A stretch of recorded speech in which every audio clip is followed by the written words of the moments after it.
Think about the time you take up. While you put on your makeup, put that makeup, don't hide those lies you tell. We go round and round on this carousel. I can see the signs, baby, you can spell. Being with you is H-E-L-L. Don't let the door hit you on the way out. Ain't it funny how all the games played out? Like I don't know what you're doing when you stay out. Try to lock me down, I had to break out. Cause you lie, repeat, rewind, retweet, then act like hoes that you see on TV. Ha, what a crying shame, with a body on that frame and a half a brain, damn.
Fuck these kids, man. I don't need to be inspired.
Hello, everyone, and welcome to another Learning 5 stream. If you haven't heard my voice, that's okay because I have been absent for a long time. My name is Zeta, joining me, the can of the opener of the dude. How have you been, my friend? Well, it's been what, a year now? It's been a tough one, but here we are. We're doing the thing, like casting games. I'm very excited to see these people go up against each other because these are in fact our coaches, like we did mention. I think we did mention. Did you mention that? It's the coach show match. I think someone It is the mentioned coach show match. I Yes. didn't mention what we were here for yet. I was letting Okay. you build up a little bit, but There we we're go. already in the then. picks and bans, and in that sense, the things are looking pretty all right, right? I think your boy might be a little bit tilted. They've target banned his Scion. He plays a lot of Scion. He also plays a lot of Fiora, to be fair, but one of those is good in fives and the other one is not. So they take one out. He goes with the Camille. This was done in Pro Draft previously, if you're wondering why they're drafting straight down the lists. This wasn't the order they were picked in, obviously. Okay, so just to lay that out there. It wasn't like they just went down, picked top, jungle, But Echo into Oriana. This isn't a matchup we've seen in, 3, maybe 4 seasons. How does it work nowadays? Well, Oriana's never particularly out of the meta per se. She's always relatively decent. The recent changes in the off season haven't really helped her, but they haven't really hurt her too much. She can certainly go Dark Harvest if she really wants to, considering Dark Harvest is the dominant keystone right now. She certainly has the burst damage to do so, but I still feel like Aerie is probably still the best for Oriana. Echo, on the other hand, playing mid lane specifically, benefits massively from the rework Dark Harvest, and assuming that he's able to survive to level 3 or level 4, he will have a tremendous advantage in this lane to either push it in and roam or go for solo kills and then proceed to roam anyway. I think particularly what we're going to want to be looking at is this bot lane. The other lanes, they can go one way or the other, but this bot lane is really going to be what polarizes things, because we've got Morgana Jhin, which is a very, very tough lane to really do anything against. They've got a significant amount of lockdown, a significant amount of damage throughout the entire course of the game. On the other side, we've got Tristana Alistar. It's Alistar going up against a double ranged lane is tough. Alistar going up against Morgana is hell. So it's really going to come down to the jungle pressure into this bot lane to see if Pocket Cookies and Anti Gravity can swing that in their favor. Because if Denna and Headspace can maintain the kind of lead that I would expect Morgana Jhin lane to get over Tristana Alistar, they're going to be able to swing the entire game in their favor without any help from the other lanes. Yeah, and Tristana is pretty good, I think, especially in the current meta where ADCs are having a really tough time, especially crit ADCs. She does still have that safety inherent to being Tristana. She can jump backwards. She can actually have a range, which has been very, very hard to find. And yeah, the she range deals is very important. pretty well with things like the Karthus and other aggressive early game mages and other picks in the bottom lane. Yeah, her safety is something we do want to touch on, because the Tristana jump is, like you said, it's very good. The range and the ability to get out is very, very good for a Tristana. It just depends on how you use it. You use it too early and you're kind of SOL, because it is on a very long cooldown. The resets will help, but those are only if they're going in, more or less.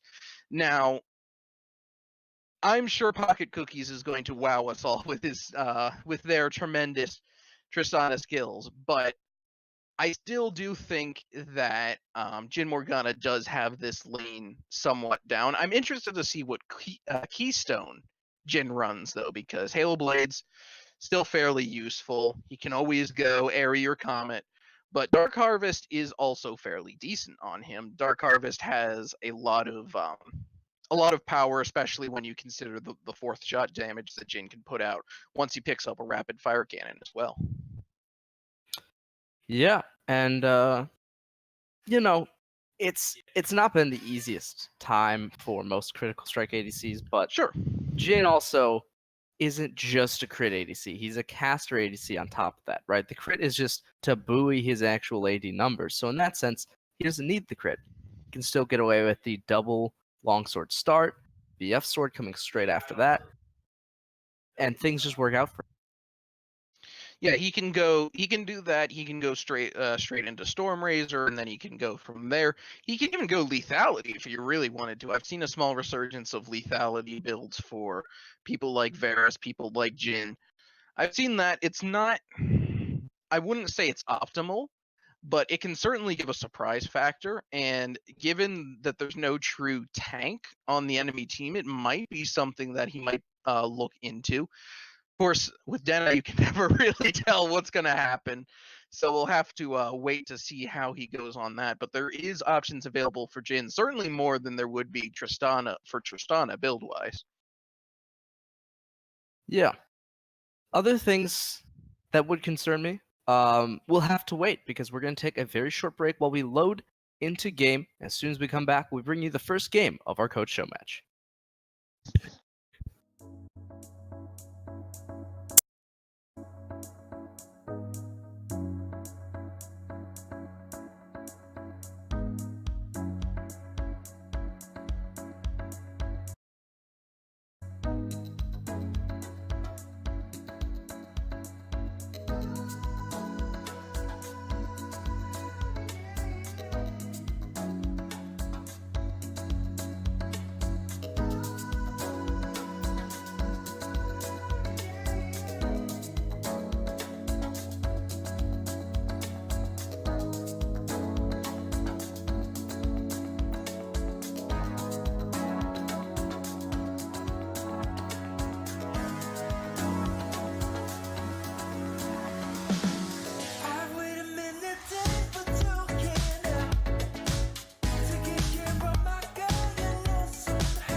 And it is time. You waited for it.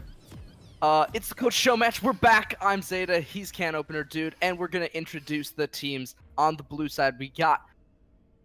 sorry, I want to make sure I get this name right because they just put their names in very, very recently.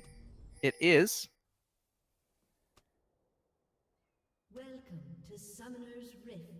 Yikers. There we go. I wanted to make sure it was Sirens on one side and Yikers on the other. Yikers on the blue side. Your boy Zen in the top lane, Rainy at jungle. The Devil's Avocado in the mid lane. Pocket Cookies and Anti-Gravity rounding out the support role. Urgot about to get into a huge pace of trouble. He's going to have to flash over the wall. Not even going to burn it. First blood. A great read on that. Huge invasion to the top side to get him picked out early. All right, very, very nice sort of catch there. If I was going to nitpick, I do want to point out there that the Cocoon and the Pulverize did overlap. They could have actually 100-0'd him without him being able to walk around at all had they actually non-stacked those correctly. But that's a very, very minor thing. Just something to bear in mind for everyone watching is that when you do go, especially for these early invades or when they make the most amount of difference, wait until as close to the end of the previous CC as possible before you use your CC. That can make all the difference in the world. So something to bear in mind. We see Devil's Avocado wearing the victorious Orianna skin. I believe that is the Plat Chroma for Orianna, if I am not mistaken. I don't know. I am silver. And Zeta's not going to tell me either, so we're just going to assume. I'm not the color caster this time. I cannot go against whatever you say. So I'm just gonna let it Just slide. because I'm talking about colors doesn't mean that you didn't. Whatever. Anyway,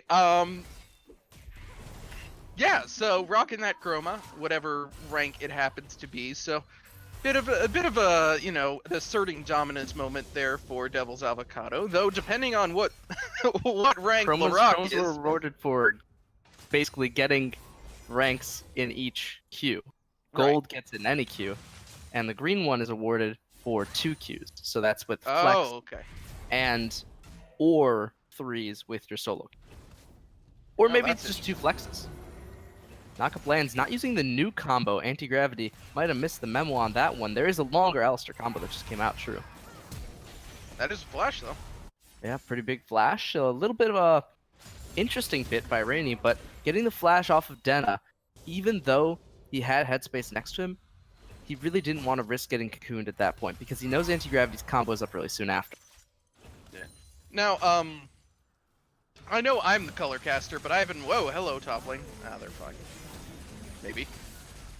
Okay, they're fine. I know I'm the color caster, but I haven't actually played Alistar in a while. So what is the extended combo since you brought it up? So the extended combo is to WQ, and before your Q actually lands, you channel Recall. And what that does is it cancels your Q, and they get knocked up in place by your W. So it's a knockback, but they don't move. And then you Q after that's about to end. So it lets you Q twice. It lets you basically. W. No, it lets you W, but it doesn't knock them back. That's the key, Okay. right? The W doesn't knock them back. So they're CC for the entire duration when they would be knocked back, but they're not actually moved. Oh, dive under turret. Little bit too aggressive this time around. Duburito, one more turret shot will bring him down.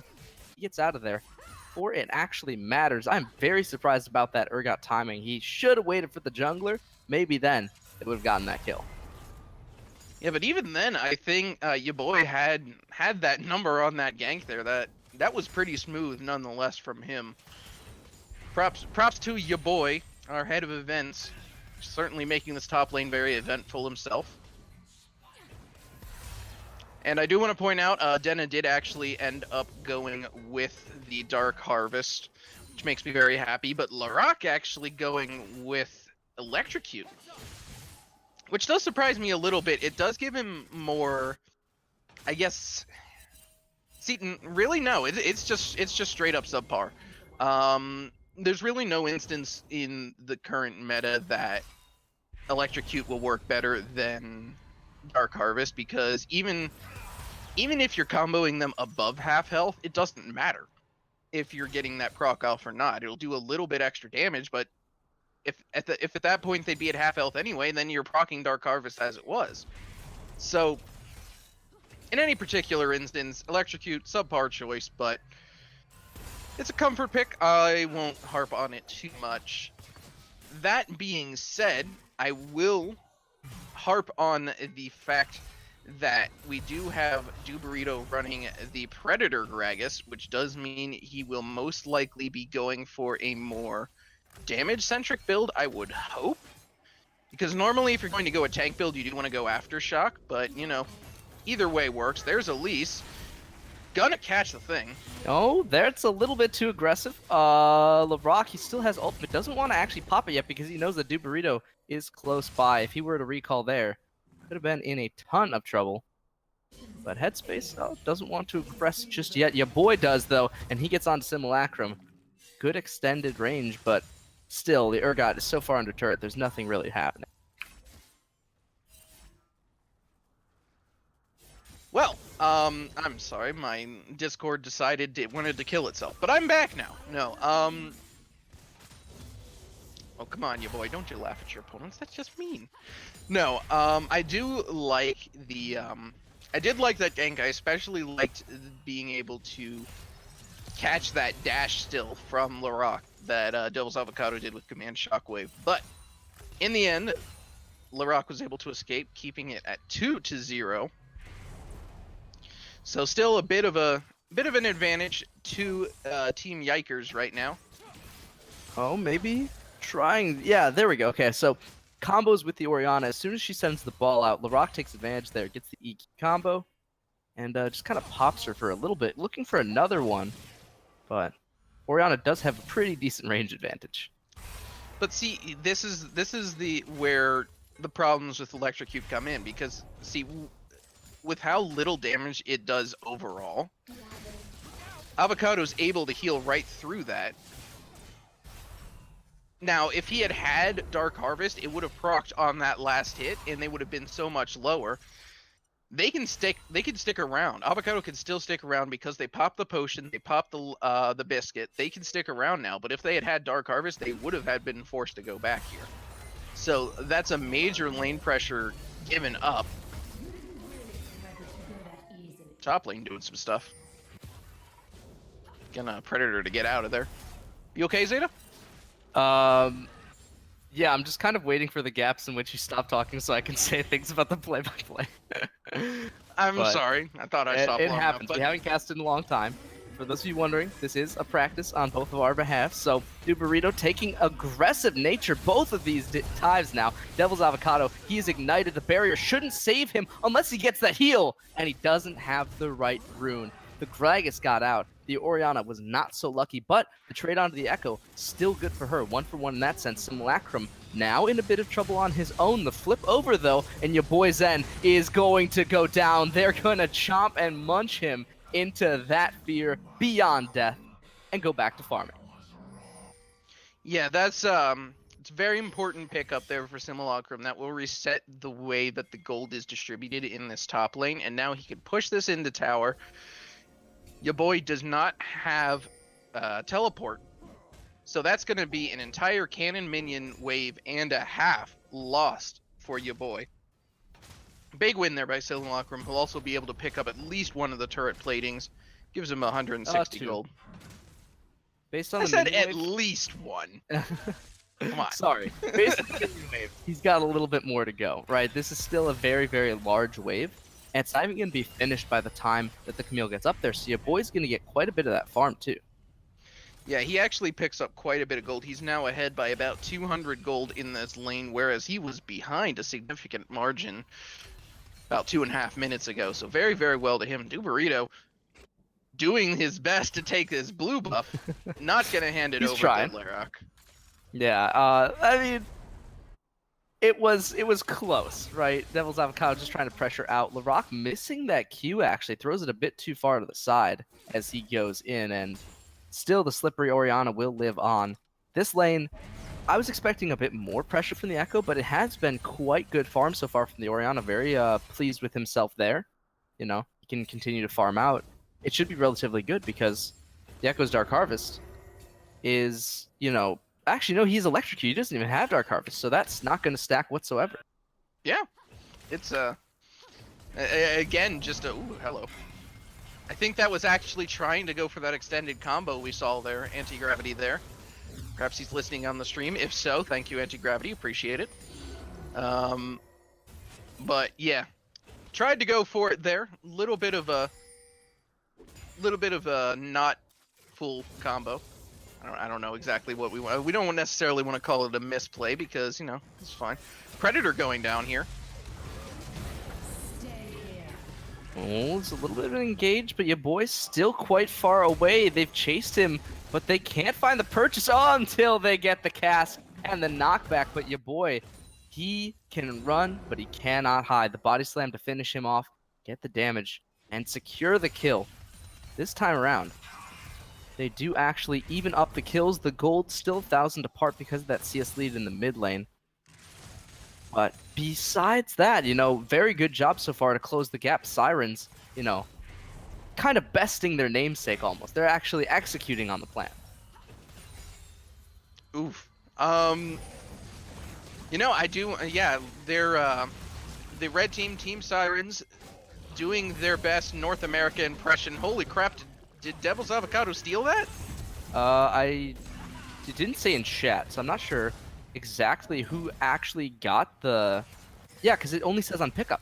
No, the Greg pick it yeah, up. It Greg was is- still yeah. secured by Sirens. Okay, that was that. I thought that was going to be I guess we would have seen a lot more spam in chat had that actually been stolen, but you know. Well, the thing is, we can't actually tell, right? Unlike the dragon, where it goes stolen, it only tells on pickup whose team it actually belongs to. So, very interesting thing to note. I didn't actually remember that because it's so rare that Rift Herald gets contested to the point where it might get stolen, right? That's a buff that's, usually a very safe take, right? You take it when you know where the enemy is, when you know where the top laner is.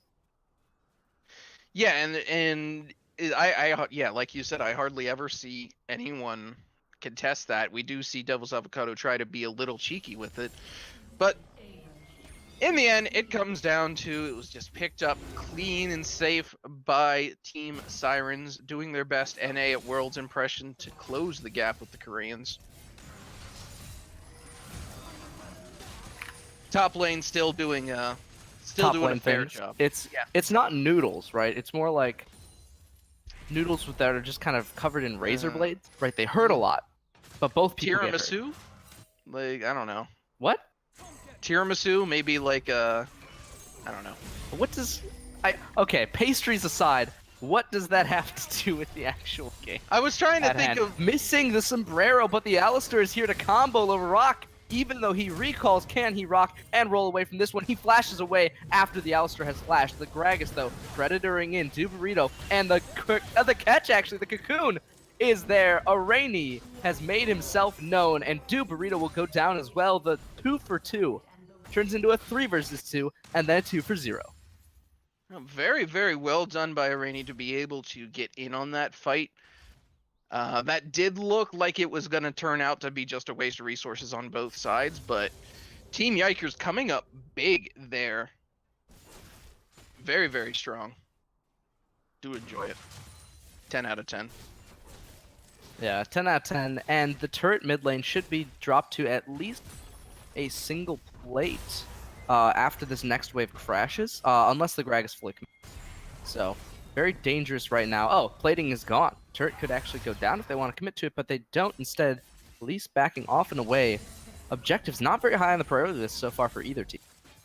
Yep, unfortunately, neither team will be getting the mission completed for killing a turret before plating falls. I don't think anyone, I don't know anyone who's gotten that mission yet. Not anyone personally that I've talked to. Okay, so that's a baiting of the Black Shield. That's pretty okay. It might get the collapse, but actually, the one who's getting collapsed on is the side of Yikers. Dubarito is here, and so is the mid laner. Rainy is the only one that might find something back, but Headspace does drop. They get a 1, but 3 of them have gone down. Siren still getting the best of these macro plays. Your boy's still taunting up in the top lane, doing everything he can. Oh, and red team actually... Yikers, red team loses the first turret. Yikers managing to pick up the first turret off of Devil's Avocado, capitalizing on that the mid bot lane lane turret damage. commit. Remember we talked about it earlier, but Yeah. oh, you Whoa! dodging out the hook from the Urgot. The flip, though, is not actually going to matter. Simulacrum still has enough damage and the shield to bring down your boy. A very, very pressured fight, but 2 turrets have gone down in the bot lane. The Rift Herald picking up the second one there, and a very, very good decision. And finally, the first couple of turrets have gone down. I just want to point out that it's still about 1,000 gold lead. About 700 gold lead for Team Yikers. They have maintained a significant farm advantage in that mid lane, while also keeping the rest of the farm fairly even. A little bit one way or the other, but otherwise fairly even. It's just that mid lane that seems to be getting the farm advantage, and that gold lead is entirely in that mid lane right now. So Avocado really the only thing that's keeping them ahead in this game, but it's not really anything to write home about. 16 minutes, 1,000 gold lead isn't going to do much for you. I mean, yeah, it's not something to write home about, right? 1,000 gold lead, nothing too significant, but if they can actually channel that into some useful fight wins, maybe get some more turrets off of it, and the Rift Herald, big part of that first bit, but your boy is not exactly done Simulacrum. And if he does decide to go in, the problem is his jungler is nowhere nearby, right? Dubarito has been hovering very heavily towards the Urgot side of this map, the mid lane as well, and now with the bot lane coming up, things can get pretty hairy. Well, they're I about to mean, engage, finding the Elise eventually in this jungle. I'm not sure if they spotted her. Now they finally have, and the engage will be dropped. The Rainy, he gets away to the Gromp, but now snared up and CC'd. He's going to be brought back for the final secure. Another kill goes down, and this seems to just kind of be the pace, right? It's a group up from Sirens. They walk to a lane, and then they get a kill. and then they get a pause. So it looks like we had a bit of a needing to run out of the game for a moment. That will hopefully not take too long. So let's take a look at the state of the game as it stands right now. So, just taking a look myself to see at the state of the game. We do see that there's a 500 gold bounty on Simulacrum. He's been doing a good job of coming back in this lane after a bit of an early dominant showing from your boy. So your boy's starting to fall behind a bit. I'm not even sure what the hell he's trying to build there. I guess Trinity Force and Hydra of some kind. Top lane starting to swing in Team Siren's favor. Still, Devil's Avocado doing very well in this mid lane. Both mid laners not exactly dominating per se, but the farm lead is starting to lengthen as well for Devil's Avocado. Meanwhile, in the bot lane, it is very, very similar. Whoa! That's Good rate pretty man. aggressive there. They're still trying to dive, and your boy, we talked about this. We talked about the grouping. He is in a lot of trouble now, dodging out the Jhin. But how long can he stay alive? The answer, just a couple more seconds. Headspace is going to drop, but it's to the turret, executed in that sense. Duberito flashing out from the Orianna ultimate, keeps himself alive, but they don't actually have, or do they? Duberito has turned on his Predator. But maybe that's a mistake. Yeah, they have anti-gravity there. He's going to have to back on out, be satisfied with the turret himself, but no ultimate on Devil's Avocado means that he's just going to have to chase down with just his spells. The Jhin, though, and the minions will combine to finish him off. By I'm Denna is in a world he has no danger. Anti-gravity is just not enough to kill him at this point.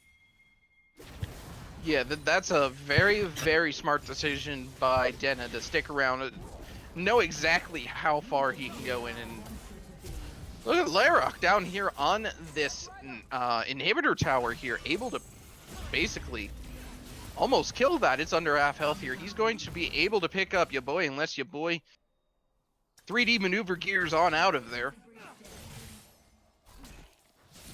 Yeah, they're doing a little bit of the fancy feat. You know, Blue Suede notwithstanding Larok.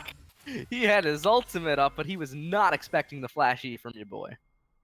Yeah, very, very well done there by your boy to pick that up. That's very, very crucial that they alleviate that bot lane pressure there, because Larok, one, realizing that he really doesn't have a whole lot of ability to engage 1v1 in Devil's Avocado. He does want to split push now with the ability to get out that he has, because he has a lot of it. Anti-gravity, that's a ward there. You're going to want to pick that up. Yeah, and if he does pick it up, you know, it should be a pretty, you know, easy thing. It's a ward, doesn't fight back, doesn't bite, but unlike Season 2, nobody's going to be cheering every time a ward goes down, you know. Yeah. Things have changed, things have evolved. Maybe that was actually Season 4. Anyway. It really depends. There were a lot Besides of the old man memory getting messed up with all the different things that have happened in League of Legends lifetime, Yikers, 9 now. Ooh. considerable Yes. like disadvantage in the fights, right? But still a gold lead. They have great CS numbers in their mid lane, and that's keeping them afloat. But is it really going to matter? Are these guys going to be able to sort of scale out, or is this Tristana just going to get run over by the Echo Gragas combo? I really do feel like team fights do favor Team Sirens right now. It would require a significant catch for Yikers to really do something. They have the makings of an excellent wombo with your boy and Devil's Avocado here, but there's fairly little they can do after that, and the amount of damage the rest of the team has is not enough to really outdo what the opposing team can do, because there's just a crap ton of damage coming out from Team Sirens. So this might be the team fight that they're looking at here. We'll have to see what happens here, who's going to pull the trigger. Yeah, if they do posturing try to rather commit, aggressively. remember, there is a lot of front line to get through. And now with the Alistair going in, he knocks the Gragas too far back. But can Yikers do the damage? Your boy has been CC'd. And now, with him brought down, it might be too little too late. That's right, Team Siren are turning the fight around, and they have everything to run for. They are just absolutely demolishing everybody that stands in their path. The Alistair gets out, but he is the only one to live. And that might not even be the case. He dies as well. Simulacrum traded out for him, but still the ace comes out, and the turrets are going to take a beating. Yeah, Dubarito and Simulacrum do end up falling. This will be at least 2 turrets, possibly an inhibitor. It is only 6 seconds until your boy is up, and they only have 2 minions here, so they'll most likely just take this tower and then probably rotate towards that top lane, I would imagine. They do want to start pressuring up there as well. Ooh, LaRock going to use the ultimate, probably for the best there. Does not want to die in this Not particular dying, instance. probably a good thing right now. I think that would be highly misfortunate to just drop to a turret, get executed and have to go back. Just more time on your death timers, right? Even if you get executed, the death timers still stack up after you die another time. One thing that I want to point out here, completely different point than we were just talking about, but one thing a lot of coaches that I've worked with in the past have brought up is mental fortitude across games. You see it in a lot of very famous instances of pro play. One of my favorite examples to bring up is the ANX Rocks Tigers game that went to 70 minutes, and ANX managed to clutch that out and win that game. Is the amount of mental fortitude you need to have to survive these long games. Well, you need to survive something a little bit more imminent. Dubarito can't do it, though, and he drops early in the fight. Looks like the only one who is going to go down, in fact, because they have a lot of speed on that Echo and the Jhin. Their carries incredibly fast to actually get out of here, even though they don't have, more than a tiny dash on one of them. Yeah, that was a really good pick, though, because that means with the jungler down for about 20 seconds, they could posture around this Baron. They most likely will not be able to take it, but it does force Team Sirens to play their game and to play around this Baron as well and not push those lanes out. It gives them time to reassess, to farm up a little bit more and try and pick up some more items, especially on Pocket Cookies. Pocket Cookies needs to scale up massively and very, very soon if they want to come back into this game, because the Devil's Avocado can do damage, but it's all burst damage, and once that burst damage is gone, it's all going to be on Pocket Cookies to do damage here. Yeah, and, once it's all onto him, things get a little bit worrisome, right? As an Yeah. AD carry like that, you want a very substantial front line. He only has one member that he can really rely on. Your boy, even though he dodged out, will the Urgot ultimate timeout? The answer is yes. And he manages to live through that for now, dodges through the wall. The Predator Gragas, though, might not let him get away that easily. The cast could come out. He doesn't have ultimate to dodge it this time, but another dash over the wall will keep him safe for now. In any case, what I was trying to speak about, the mental fortitude there, is that Team Sirens has been playing from a gold deficit. Nice little sombrero there, but or not sombrero. Nice little try of a shockwave there, but Headspace will manage to make it out.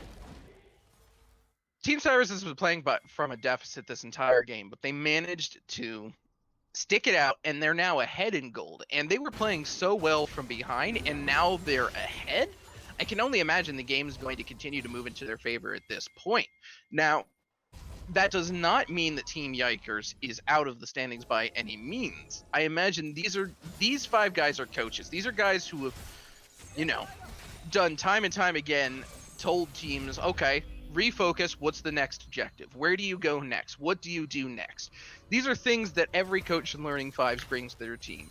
So I can only imagine that every single one of them is saying that in their heads and together in team chat. So that's probably what they're doing right now, is saying, okay, refocus, where do we move to next? So I don't think this game's over by any point, but it does paint a very grim picture, knowing that Team Sirens played so well from behind, and now they have the advantage and the momentum, and everything's kind of working on their side now. Yeah, and sometimes, that's absolutely the easiest way to play out, but they always have this nagging feeling in the back of their minds, right? That is a Tristana. That is a Tristana. Everyone knows that happens when Tristana gets to 6 items and you have, a beefy but melee frontline. You are going to drop. Headspace, though, first one to fall in this fight, but they might get the stun on Tristana. In fact, they do. Larock in the backline will try his best, but he is forcibly shoved away. The ultimate, though, returns onto Pocket Cookies, and with his death and the death of their mid laner, this looks like Yikers have to run the heck away. Yeah, maybe not, actually. Duburito is low. A Rainy starting to drop as well. The Gragas Barrel to finish that off, and 3 members of Siren again survive the fight and turn towards their 3rd dragon of the game. Yeah, a bit of a confusion there at the end with the Rainy being the last person alive, trying to get back onto Duburito, but Duburito baiting to give Simulacrum enough time to get him low for the barrel to secure the kill. And as I said at the very beginning of this game, Duburito is going to be going for a much more burstier build. You do want to be doing that when you're going for the Predator Gragas, because basically you just run up and just be like, hey, damage! I'm right here. It's kind of like a Hecarim in a way, but with AP instead of AD. So it makes it harder to itemize against, because, well, AD, there is still a bias for physical damage protection. Armor has a much stronger itemization path than MR does in the game, and has always for the longest time since Runic Bulwark was removed.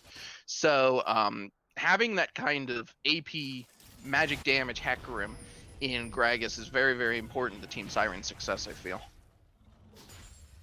Yeah, it looks like it will be, in fact, and so far, Gragas has been extremely effective at just getting themselves kills, at pick potential, and their style, of kind of just running in with the 4-man unit and picking people off has still worked out. Baron down to half HP, though, and with that, Team Siren are going to have to defend against this. Maybe they don't know how low it actually is, because there is absolutely no Elise now in the pit, but it is secure. The Gragas to pick it up, and now they're going to try to run down the remainder of the members. Anti-Gravity will be pulled in, fearing back the Tristana. Both of them go down, and the only one to escape is the Orianna. Your boy, in the meanwhile, has picked up a tower, so there is that. It's not the best pickup, but it is a pickup. Your boy going to continue to push. A bit greedy here. He is actually going to back in the side bush here. Simulacrum might sniff this out. Not going to be able to pick it up in time, though. So your boy does manage to get out after pushing that minion wave in. That does alleviate the pressure at the start here ever so slightly. Give Pocket Cookies anti-gravity and a Rainy some time to get back up. And they're just kind of taking over most of the map at this point, right? Team Siren haven't really lost an objective since about, what? No, not even that. They won the first objective as well. They did lose a couple outer turrets, but taking inners in 2 lanes is more than enough to be considered to be ahead. They're up 3 turrets, but will the stun matter? Yes, the answer is 100% it does. Devil's Avocado will drop to the first shot from Jhin, and even though the Elise comes down, she just gets eliminated as well. That's 2 kills for them, and now the bottom turret is in a lot of danger with the Baron buff minions. This should go down. The inhibitor next to fall as well, and the base is going to get cracked wide open at 29 minutes.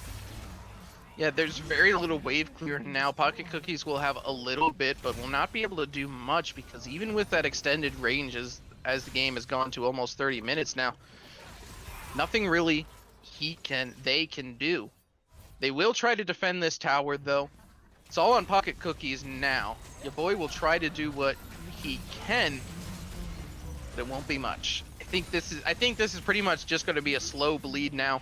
They will back up. Yeah, 2 inhibitors. I mean, it's really hard to imagine them being able to contest because their Tristana is so far behind, right? No damage on that champion, and it being like a 2-threat comp because your boy keeps slip pushing.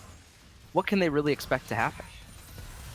Yeah, this is exactly what I expected to happen in this bot lane, is the idea that not only is it Tristana that requires an entire game to scale up, but I think it's more in the disparity of the supports. Morgana is ranged, completely shuts down anything Alistar can do when played correctly, and Jhin just has Another immense stun amount onto of pressure. Pocket Cookies, though, and this is just a repeat of the last 3 fights, except in a different order. Now a Rainy, even though he might get Larock, even though he might finish off the Echo, what will it actually matter, right? The Jin still doing incredible amounts of damage, chasing down Devil's Avocado, landing the snare, Burrito to finish it off, and with 4 members alive, they should be able to finish the game right here, right now. Baron minions are onto the Nexus Towers, and the surrender vote comes out. Game 1 of the Coach Show match goes to Team Siren. Very, very strong showing here by Team Siren, being able to come back from a slightly down early game off of some minor misplays at the start there, being able to come back from that in a huge way off of some very, very strong showing, specifically from Simulacrum and Burrito. Very, very strong top side of the map there. Burrito playing that Predator Gragas very, very well. I would like to see Larock actually take Dark Harvest instead of that Electrocute. I feel like that might have padded the score even a little bit more, but they won. That's the important thing there, and I guess we'll have to see what adaptations come in for game 2 here. Yeah, and with that, we will be back in just a moment with game number 2 of the Coach Show match. Don't go anywhere. Learning Fives right after this.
to Boston.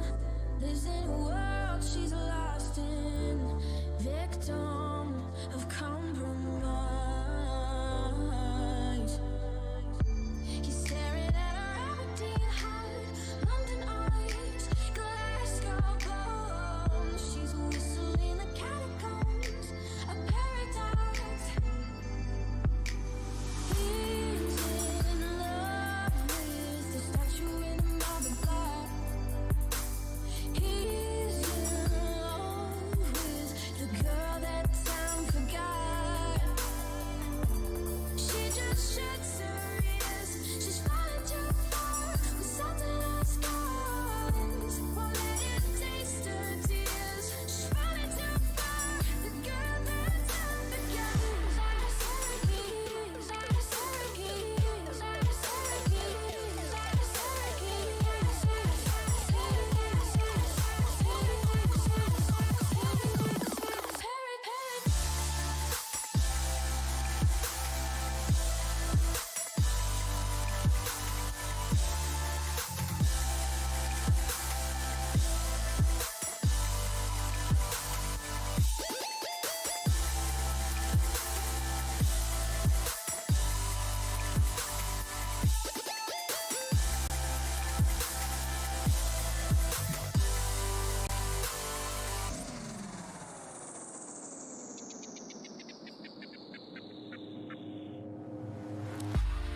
Wasted moments fall out pretend. Ladies and gentlemen, welcome back to Learning Fives.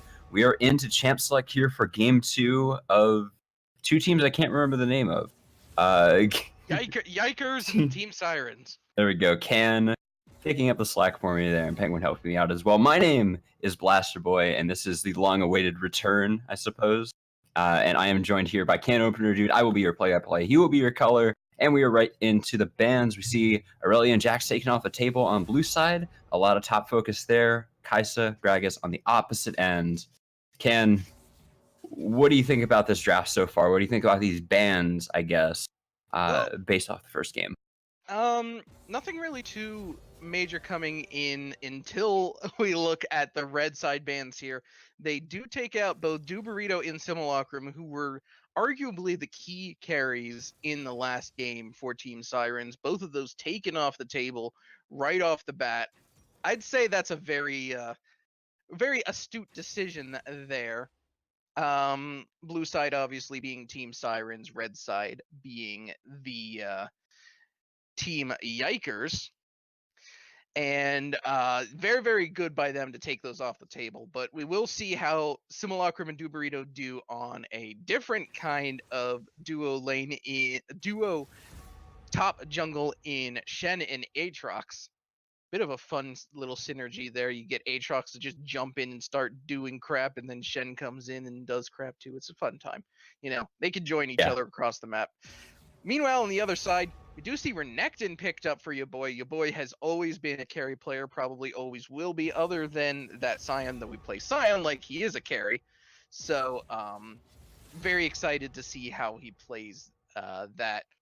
I'm also very excited to see Avocado on this Aurelion Sol. Aurelion Sol, a very, very polarizing mid laner, not exactly strong, not exactly weak, just kind of overall off in his own place, very similar to the lore, honestly. Who he obviously the one true god of Aurelion Sol. Let's see if Avocado can really do anything to emulate that. Overall, the team so far looking very, very strong on both sides. Yeah, so far, I mean, a lot of pretty big power picks here to some degree. I mean, you already kind of touched on the Aatrox before. I feel like Zyra Rakan's still a very solid duo. Triss, maybe not seeing as much play right now, but I know Alistair for sure is a very popular pick at the moment. The Graves, I'm not entirely sold on. It's been a little while since I've seen him. I mean, I've seen him pop off in you know, normals and solo queue and stuff like that, but it'll be interesting to see how he performs here. Shen versus Renekton, not really a matchup that I've seen in a minute either. So I'm pretty curious to see how that goes. Although I'm pretty sure without gank assistance, it should kind of naturally skew in the direction of Renekton, I would imagine. He's very aggressive, a lot of lane control, a lot of power there. Really interested to see what we see pick up. Yeah, Shen is one of the few laners that can go toe to toe with Renekton for trading power, at least until about level 4. Level 4 seems to be the power spikes for a lot of these top laners, the lane bully top laners, and I can say words occasionally. Yeah, Renekton's gonna be hard pressed to really do too much damage to Shen until then, but once that point comes, that's when the damage starts to come in. But Shen does have the ability to completely nullify the E from Renekton, or well, not the E, the W from Renekton, which will make it much more difficult to complete the full combo. So we'll have to see how your boy plays around that, maybe tries to bait out the Spirit's Refuge from Simulacrum before going in entirely. Yeah, That well, being said, I'm go sorry. for it. No, go for it. I was looking over and I saw Penguin was like, "Hey, do some stuff," and I'm like, "Well," but in any case, I do want to point out here, Pocket Cookies. Pocket Cookies is going to be playing the Tristana for the second game in a row. Didn't really work out with him in the first game. Interested to see him try to run this back. It's obvious that he's comfortable in the champion and that he wants to play this champion, but it didn't really work into the last team comp, and I feel like the team comp he's going to be facing this time is even more face. So I'm interested to see just how he plans to play around this. Anti-Gravity again picking up that Alistar. Bit of a better situation going against a Zyra Khan than a Morgana Jhin, but not entirely much better. It's still a duo ranged lane, which will make it somewhat difficult to land the combos, but again, it's not the absolute beat down, hold your face into the dirt that Morgana Jhin was for this Tristana. So fingers crossed we could see a little bit more from this Tristana this game. But they've also got not really a true tank other than the Alistar, but they do have Aurelion Sol, who will hopefully be doing a lot of roaming this game. That may net them some early kills to put them ahead. So we'll have to see how that goes across the game. Overall, I think that the matchup to watch in this particular match will be that bot lane, simply because top lane is going to be Shen trying to be as non-interactive with Renekton as possible. The junglers both very aggressive, but are going to be ganking junglers more than they're going to be fighting junglers. So not really a whole lot going on there. The mid lanes, I'm almost positive that both Ahri and Aurelion Sol are going to be trying to gank other lanes as much as possible, as opposed to going for solo kills. So I think this bot lane's going to see quite a lot of action going in. Yeah, well, we'll have to see how it unfolds on the Rift. So we are going to throw it to a break real quick, and we will get back to you guys when we load into the game. Don't go anywhere. This is game 2 of Yikers versus Cy. You won't want to miss this.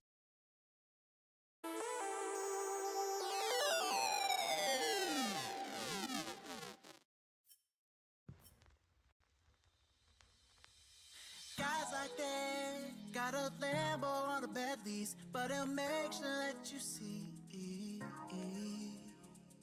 Guys like that got a visa that he don't pay, and he won't remember your name. I don't wanna see you hold on to that. I don't wanna see you hold on, 'cause he's too smooth. Yeah, he's got a couple lines that he uses every night. Yeah, he's too smooth. Yeah, if you take him home tonight, he won't leave you satisfied. Come and dance with me.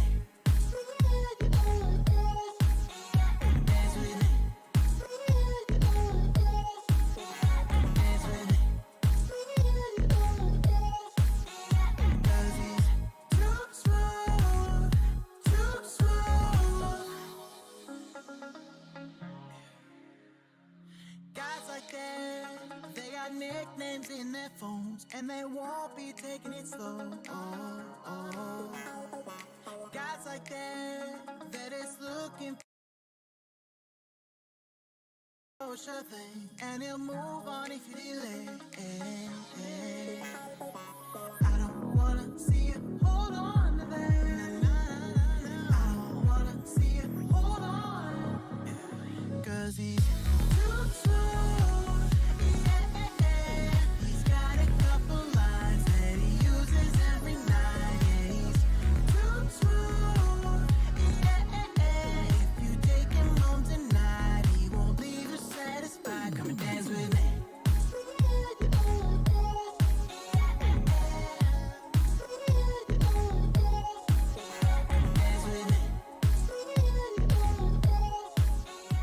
ladies and gentlemen, welcome on to the Rift for game number 2 between Team Sirens and Yikers on the blue and red side, respectively. Once again, my name is Blaster Boy, and I am joined here by Can Opener Dude, and we are rolling out of the bases now. Going to see if we see any, level 1 action here. It looks like this 5-stack from Yikers, or Sirens rather, could potentially result in something. They're going to be looking for something at least. 30 seconds until They did try something last game. Well, actually, it was the other team, the Yikers. team Yikers, that did a nice little cheeky invade and picked up Simulacrum for the first blood last game. But looks like nothing really is going to come of that this time. Yeah. There's a couple things that I did want to point out that we saw in the loading screen. One, Yeah, go for it. Larock is again running minions have Electrocute. spawned. Why? Why? Okay. Moving beyond that, Devil's Avocado running Phase Rush again. Why? Okay. Done with the mid lane. Why does SSG, Rakan, and Zaya's skins not match up? Like their arms were off center. It was not a good time. It was not fun. I did not enjoy it. Also, why is Dana running Fleet Footwork? Why? Also, why is your boy running Press the Attack and not Conqueror or Dark Harvest or Electrocute or literally anything other than Press the Attack? I added these questions we will not know the answer to. That being said, we are into game. Things are going to happen. Perhaps your boy will prove me wrong, but I doubt anyone else will be able to. But I think it's going to be interesting to see how this lane progresses, especially this early game. I'm excited. Headspace going in ham. Yeah, and I think aggression is a lot of what we're going to see here, especially from the Zaya Rakan, because they work together as a duo oh so well, and we're going to see potential level 2 all-ins from the Rakan, from the Alistair here, as well as we see him get the level 2 headbutt pulverize combo. There is the jump in from Pocket Cookies as well. Denna has to burn the flash and heal, only for the ignite expended on the side of Anti-Gravity and Pocket Cookies there on Yikers. So very good start for them. They get the early level 2. They're able to take advantage of it, and they burn 3 summoners for it as well. Great value there. Yeah, very, very strong. That was an audacious jump in there by Pocket Cookies. Not able to pick up the kill, but they did get 3 summoners, like we said. They also forced Dubrito to play onto this bot side of the map. He was already there, thankfully, but it does mean that will delay him slightly, and against a jungler like Graves, who's actually running the correct keystone in this Dark Harvest, it's very, very important that he gets as much tempo as he can. Very, very strong for him to be able to get ahead as he can. Anti-gravity. Gonna get another headspace pulverize in there. As you noted just a moment ago about the tempo of Graves, he just 3-buffs this Aatrox. Or no, he attempted to 3-buff the Aatrox, actually. Didn't end up picking up the blue, but he was there posturing for it for a moment. He considered it, but decided against it. Didn't realize that Dubrito was going for those Raptors. I think if he had, then he probably would have just gone for it. I don't know if he knew that he had enough time or what, but here is the return combo from this Rakan down bottom now.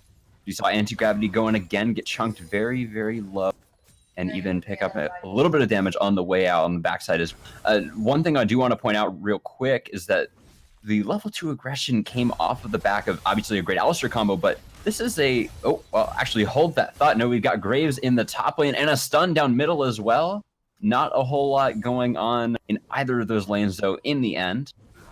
A ton coming from either of those, unfortunately. Your boy still pushing in aggressively. But real quickly, this is a Doran Shield start Tristana that all-in at level 2, and getting lane advantage and being in the position where you're the aggressor with a Doran Shield is, I feel like, a fantastic place to be, because she has just a little bit more tankiness, a little bit more sustain, at least, in this lane. And already pulling off the aggressive moves. Now we see your boy getting engaged on up top as well, with Dubrito coming around. The splash still available for this Renekton. Let's see if your boy is able to get out of here. probably will have to burn the flash. Yeah, there it goes. Duberito flashing, missing that Q. Unfortunately, though, no knockup for him. Flash for flash up top. Yeah, very, very close there. Your boy does manage to get out, playing very aggressively, does force the jungler to come up. Duberito burning that flash there does make it work for Ooh. your boy, though. Oh, here we go, your boy teleporting it onto minions before Duberito can even leave. But he still gets the first blood regardless, and he gets out with the slice and dice. What a crazy play there. What a man. Picking up Wow. 3 long swords and then Oh my teleporting in. gosh. I thought That we were is an gonna aggression see, play. like, oh gosh, what was the top laner in NA that did that? No, Impact did that a couple times. Flame did that too.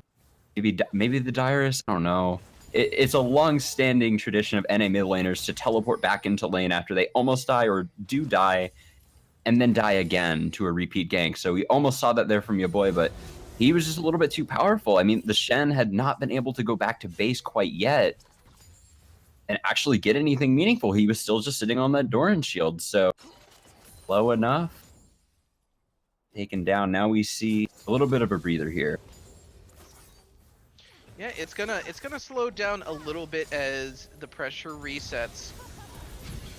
Do want to point out that the mid lane Ooh. is going to force a cleanse from Devil's Avocado there. That's not actually what I was going to point out, but it is what happened. Very, very good. Very, very good for Larock to force that cleanse there, because now he can go full in with the ultimate. He can go all the way in with the Spirit Rush and a beautiful dodge on that stun under turret as well. The Voice of Light flash burned. Everything there from Larock going right. Ult for ult trade, but ignite for both of the sums and the kill as well. So incredible position for him. He got the push in. He's forcing Graves to show mid, and he gets a clean back. Should point out, though, Devil's Avocado does have a slight farm lead still. Won't really matter much given the kill now, but that just shows how important it was that Larock managed to pick up that kill. And I do want to point out that that last Q, that last stun with the Star Surge actually did hit Larock, but the last tick was already down. So very, very well done by Larock to ensure the kill was done even before, even while he was stunned. That's what in the fighting game community we would call an option select, being able to press one thing and have 2 outcomes happen, but both of them be favorable to you. Yeah, and So that's a really great. Yeah, I completely missed that. So incredible play from Larock there. Very beneficial for him, if nothing else. And we will see this Graves pick up the second blue buff, but he gets his red stolen away. Maybe trading it for the dragon. The first Ocean Drake, I'd say definitely worth it. Ocean Drake seems very, very powerful in this preseason right now. So I think that's going to be worth it in the end. See the Mia pings coming out. I think Makers will probably have, or Sirens rather, we'll probably have some idea that this is going on, but nothing they can do about it. First Ocean Drake picked up at about 8:30 there, so we'll have a decent number of dragons this game. Yeah, very, very important that they pick it up, considering their team comp. Oh, 4-man gank bottom lane. Denna in an awful spot, but is able to pull off the ult to dodge the headbutt. Actually, Voice of Light coming out from Devil's Avocado, but he gets charmed back in anyway. Now this Graves running for his life, but taunted up by the Shen with the beautiful Stand United, while Duberito is also already holding top. Incredible turnaround for Sirens there. And they just keep going. Larock now burning the flash of Pocket Cookies as well. So they're just getting more and more here now. Your boy in an awkward spot as well, but no action there, it seems. Incredible turnaround from Sirens, though. Yeah, Sirens has always had some great turnarounds. They were excellent ones last game, and this game they have an even better team comp for it. They've got Duberito on this Aatrox, which is a phenomenal champion for picking up these, what's the word I'm looking for? For picking up these surprise kills. They've got Simulacrum to come in with the shield, which is exactly what happened on Denna here. Yeah, and it was great timing on that as well. As seeing that Featherstorm come through, just beautiful dodge on the headbutt, all the protective mechanics coming out on the side of Sirens. So So far, so good for them. Up 4-1, about 1,500 gold. So all things considered, they're in a pretty good spot. We might see Devil's Avocado potentially in a dicey situation here, but no, he just walks it off. He's fine. Duburito picking up the Scuttle Crab. No top river control for the side of Yikers right now. I'm a little confused as to why you saw Duburito kind of posture. Never mind. We're having we're fine. Nope, we're good. That was it. Fight diffused. Time to go. Actually, no. Anti-gravity getting chunked down a ton by Denna already. I mean, Denna's 3-0 already has that Stormrazor 82 CS as well in a fantastic spot.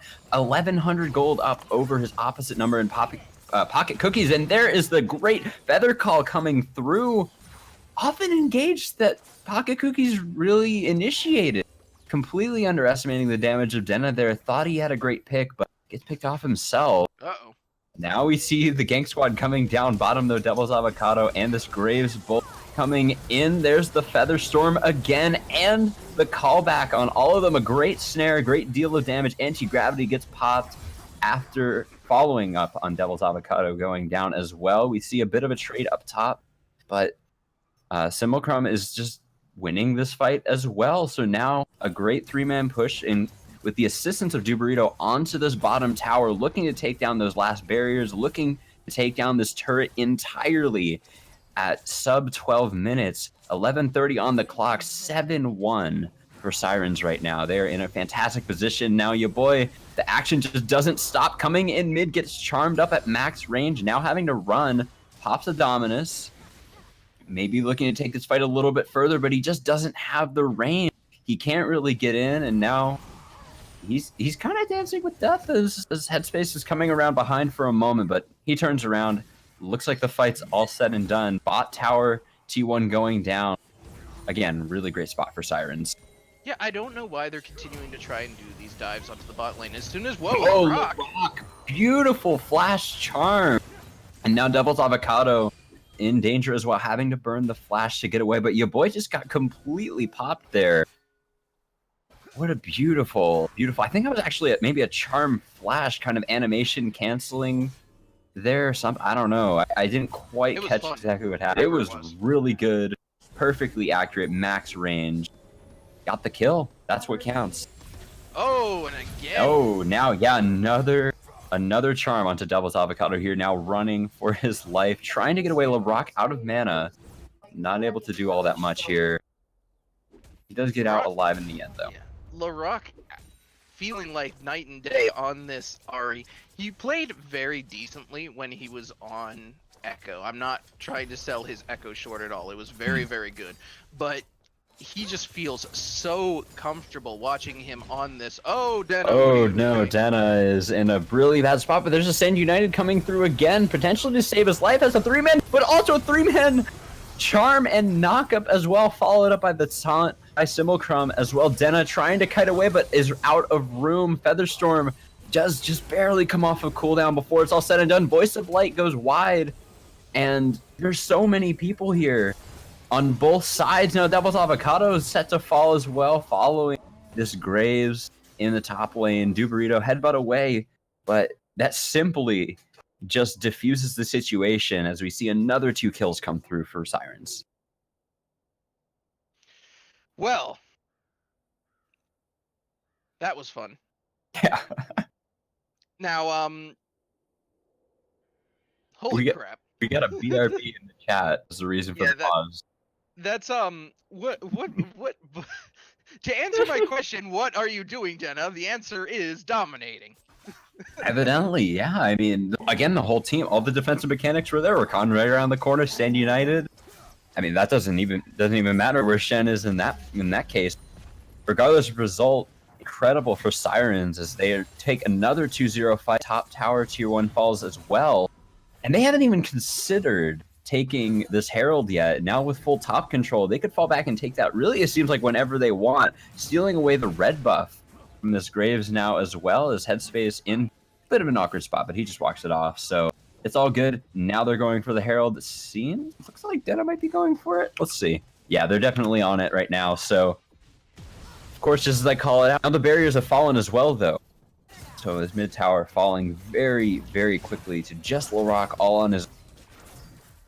Interested to see what they're going to be able to pull off with this Herald, though, moving forward. Everyone thinks everyone else is taking it. Looks like it is going to go over to Headspace of all people. That's actually a very good person to put it down on. It does mean that he does have the enhanced recall, which he can then share with Denna. Both of them get to go back quicker. That's a really good point. I didn't even consider that. I was just thinking of like the logistics of putting. Oh, actually, might have to hold that thought as Simulcrom is going out on the pocket cookies down bottom, able to get a pretty good trade there and walk off the rest of the fight. First Mountain Dragon of the game, second Dragon overall, going down to Yikers. Devil's Avocado taken to about half. Almost third Dragon down. Well, here he goes, falling over now to a great move from Headspace. Now Larock able to pick up another kill for himself as well off onto Anti-Gravity.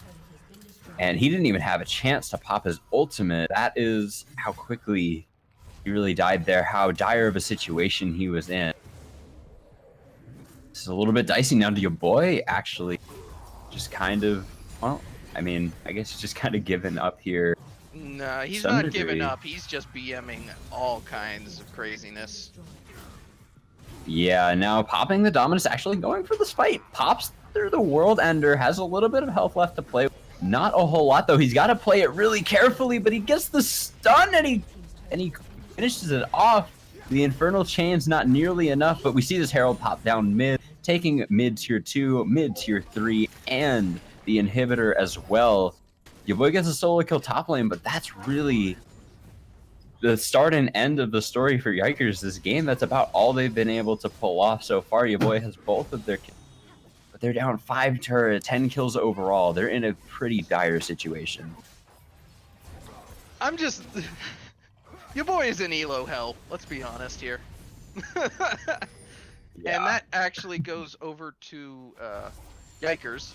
I believe it... Yeah, it was actually Araignée who picks that up with the ultimate collateral damage. Yeesh. Okay. That Yeah, was... that's not a good place to be where you have to pick up your own blue buff with your ultimate as Graves. Yeah, it was just... But So- yeah, your boy is just in elo hell right now, and he's doing everything that he can. He's just trying to have fun while his team, does what they're doing currently. Yeah. And I'm not gonna say they're feeding, but it's a very interesting playstyle.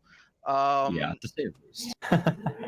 And we're just seeing Denna here. I mean, obviously he knew what he was talking about when he took Fleet Footwork. Obviously, just Yeah. about every single other viable keystone would have been better, but he certainly knows how to play with Fleet Footwork.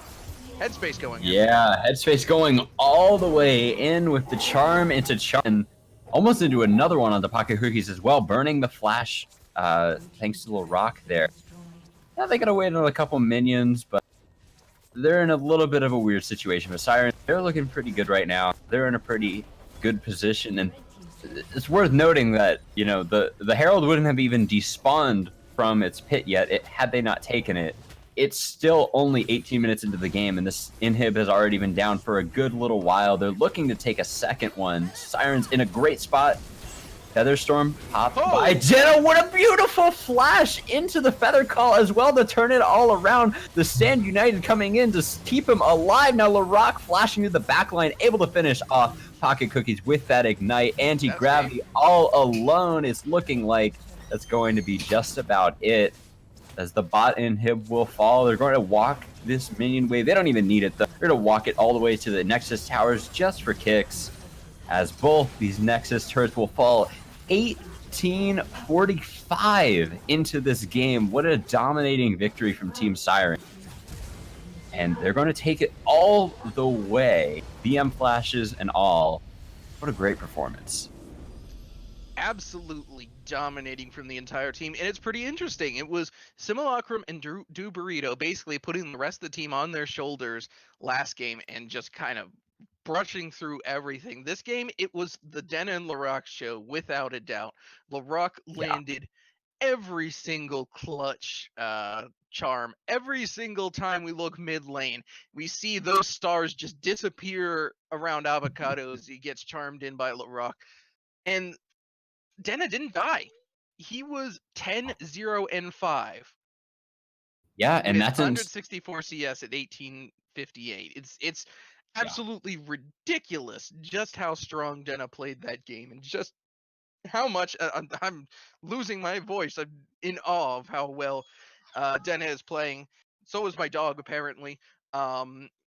It's just wow. Whoever is on Denna's team, respect your coach. He knows what he's talking about. Yeah, no, it definitely like great performance from Denna. Absolutely, just great play. I mean, we saw like the threat of a 4-man gank bot, the threat of like a 3-man gank top flanking Denna looked like he was in a dire situation, but able to kite it out. So much support from his team as well. It definitely wasn't just, it was the Denna show by KDA, but it definitely wasn't the Denna show solely through the entire game. The rest of the team played around him immaculately, and that's the reason that we see the 10-0-5. But congratulations to Team Siren for their 2-0 in this match. And unless you have some closing thoughts, Ken, yeah, I think we've said a lot. Yeah, it was impressive. As we can see, there's a nice meme floating around the production room. Plat 4 Shen better than D3 Renekton, you know, as is tradition, as is tradition. But you know, we said it here. Your boy was playing in Elo hell. We don't have to touch more on it there. If his team, he could have carried, but he can't. His back isn't that strong. He is but a small boy. So I yeah, overall, very, very strong showing from both teams. Both teams seem to have a very strong synergy. It's just absolute laser-like focus that was coming out from Team Siren to be, especially that second game. They were able to pull together what they learned from that first game and apply it in a very, very strong showing in that second game. This is a team that I could definitely see um, playing very strongly in a league showing the way that we would normally have our tournament. I think if you guys are still watching, definitely talk to each other about playing as a ranked fives team, because that was very impressive the way you all played with very little time to prepare ahead of time. So the props to them. I think that's pretty much all. Just very, very well done. Yeah, well, on that note, guys, I think that's going to close out the broadcast for us tonight. Congratulations once again to Team Sirens for taking the 2-0 over Yikers in match. Once again, my name is Blaster Boy, joined here tonight by Can Opener Dude. You've been watching Learning Fives. Be sure to give this channel a follow if you'd like to keep up with all of our streams coming up in the future, because I'm sure there's more, much more to come. Go ahead and follow us on Twitter or join our Discord. Both are linked down below. Thank you all so much for watching. I hope you all have a great night. And yeah, I thought that should have been how I closed, but I screwed it up. So I'm just going to call it a night now.